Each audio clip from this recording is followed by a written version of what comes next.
ध्रुवों पर लगातार 6 महीने तक दिन और लगातार 6 महीने तक रात होती है। ऐसा क्यों होता है, वह हम इस वीडियो में देखेंगे। यह पृथ्वी है और यह 0 डिग्री अक्षांश है, जिसे विषुवत रेखा कहते हैं। और 23.5 डिग्री उत्तरी अक्षांश को कर्क रेखा कहते हैं और 23.5 डिग्री दक्षिणी अक्षांश को मकर रेखा कहते हैं। यह पृथ्वी की उत्तरी ध्रुव है और यह दक्षिणी ध्रुव है।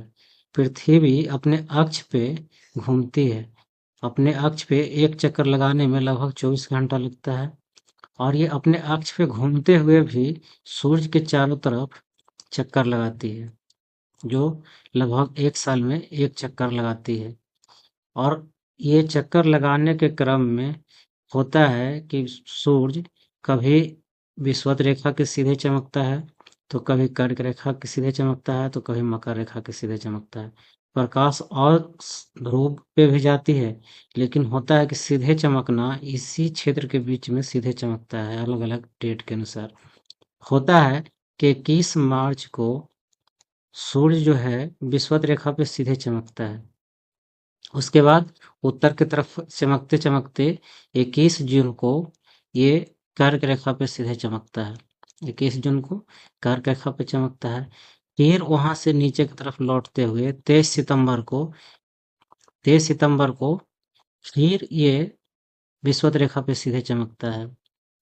और फिर 23 सितंबर से नीचे दक्षिण की तरफ बढ़ते हुए 22 दिसंबर को ये मकर रेखा पे सीधे चमकता है। फिर 22 दिसंबर से ऊपर की ओर लौटते हुए फिर 21 मार्च को फिर ये सीधे विषुवत रेखा पे चमकता है।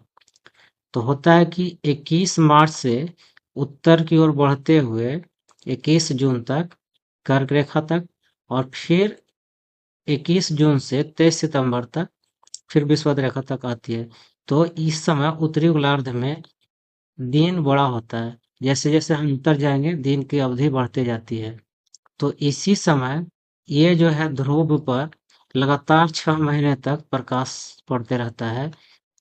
जब सूर्य उत्तरायण होता है, मतलब ये उत्तरी गोलार्ध में 6 महीने रहता है, उस समय सूर्य उत्तरायण रहता है, उस समय उत्तरी ध्रुव पर लगातार 6 महीने तक प्रकाश पड़ते रहता है। तो इस समय उत्तरी ध्रुव पर लगातार 6 महीने तक दिन होता है और इस समय दक्षिणी गोलार्ध पे लगातार 6 महीने तक रात होती है। इसी तरह फिर होता है कि सूर्य दक्षिणायन होता है, यानी 23 सितंबर से लेकर फिर 22 दिसंबर तक यहाँ आता है, फिर यहाँ से सीधे यहाँ 21 मार्च तक जाता है। तो ये जो 6 महीना है दक्षिणायन जो होता है, जब सूर्य दक्षिणायन होता है तो ये दक्षिणी जो ध्रुव है इस पे लगातार 6 महीने तक प्रकाश पड़ते रहता है। सूर्य का प्रकाश पड़ता है तो ये लगातार यहाँ 6 महीने का दिन हो जाता है दक्षिणी ध्रुव पर। और इस समय लगातार 6 महीने उत्तरी ध्रुव पर रात होती है।